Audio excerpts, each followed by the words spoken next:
Let's go right to Dylan Dreyer at the map now with the latest updates. Dylan, what are you seeing?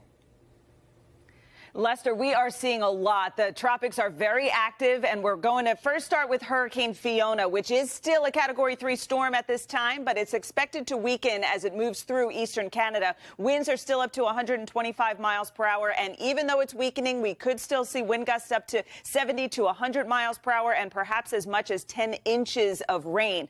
Tropical Depression 9 in the Caribbean, though, is what we will be keeping a very close eye on because this is expected to strengthen in water temperatures of around 85 degrees, perhaps strengthening to a 1, then a 2, then perhaps even a major hurricane by the time it approaches right now the western side of Florida. It's been about 5 years since we've had a storm hit this part of Florida, so this is something we will need to keep a very close eye on as we get to the weekend and into the middle of next week, Lester. Okay, Dylan, thank you. And as Canada's Atlantic coast braces for Fiona's historic punch, it could have been much worse in Bermuda, while in the Caribbean, many are still struggling. Morgan Chesky is in Bermuda with the latest.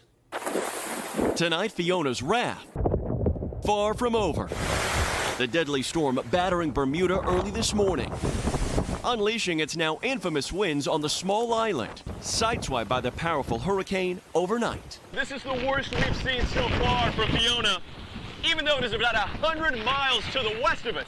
That wind only picking up, and we're seeing the one thing that officials were concerned about, storm surge.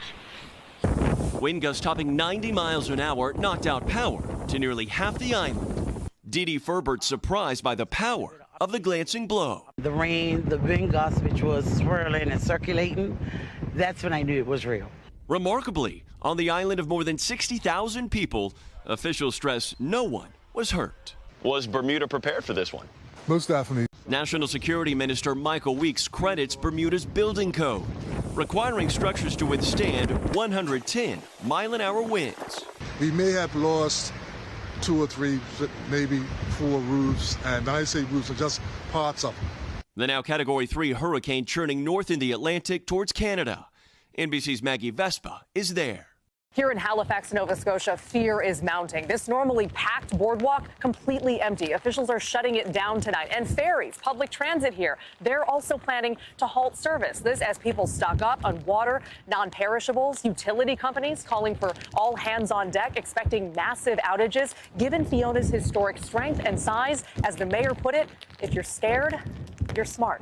After ravaging Puerto Rico and the Dominican Republic, Fiona's now claimed at least 10 lives and leaves hundreds of thousands without power or water. A brutal reality that could continue for months. And Morgan Chesky joined me for what appears to be a much calmer Bermuda right now. Morgan, the power outages there have been restored. Yeah, Lester, for the most part, yes. Surprising progress, thanks in large part to the weather. At the peak, we're told about 30,000 people were in the dark. That's about half the population of Bermuda. But tonight, the premier of the island tells me crews have got that number in half and are busy at this hour. Lester? Morgan Chesky, thank you. Thanks for watching our YouTube channel. Follow today's top stories and breaking news by downloading the NBC News app.